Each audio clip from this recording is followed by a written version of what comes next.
박 대통령의 삼선의 길은 열렸다. 우리는 다시 싸워야 했다. 선거에 이겨서 삼선을 막아야 했다. 신민당의 잠재적 후보는 유진호 총재였다. 나를 포함한 모두가 그렇게 믿고 있었다.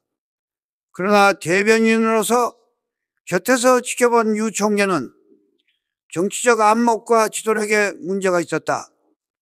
지난 총선에서 공화당의 대대적인 부정선거로 국면 전환의 호기를 잡았는데도 시간을 끌다가 기회를 놓친 것은 무척이나 아쉬웠다.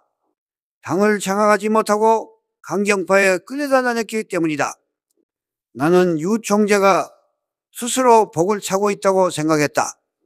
나는 이 같은 문제로 혼자 고민을 거듭했다.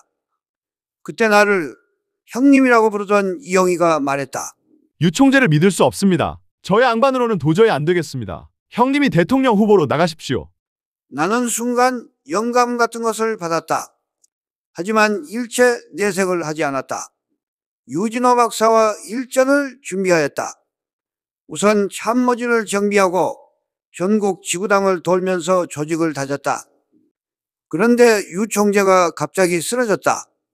뇌동맥 경련증이었다. 유 총재는 치료를 받으러 11월 일본으로 건너갔고 총재직 사의를 표명했다. 중요 선거 때마다 야당 총재나 대통령 후보가 쓰러지는 불운이 되풀이되는 것 같아 모두 긴장했다. 야당에 다시 어두운 그림자가 드리웠다.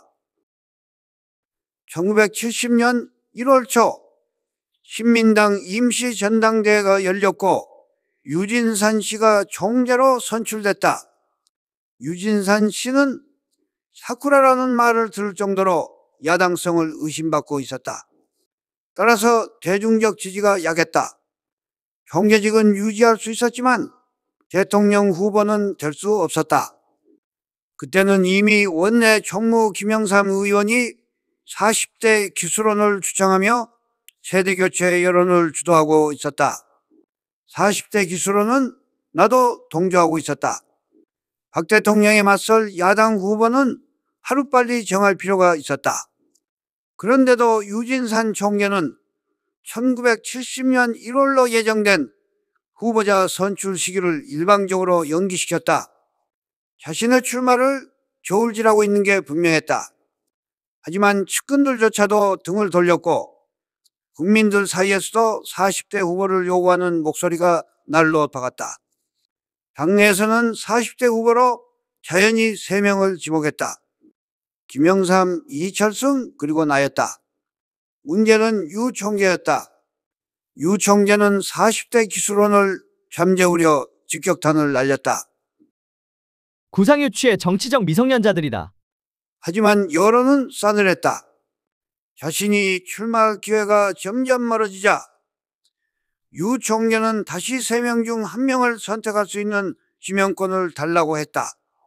대통령 후보 지명 대회를 나흘 앞둔 9월 25일에 나와 이철성, 김영삼 씨를 상도동 자택으로 불러 이같이 제안했다. 그때 당내는 크게 김영삼 씨가 포함된 진상계가 주류였고 나와 정일영, 이재영계는 비주류였다. 유 총재는 같은 야당이지만 나와는 계보가 다를 뿐만 아니라 걸어온 길과 정치 노선이 달랐다. 유 총재는 정치적 수완이 뛰어났다.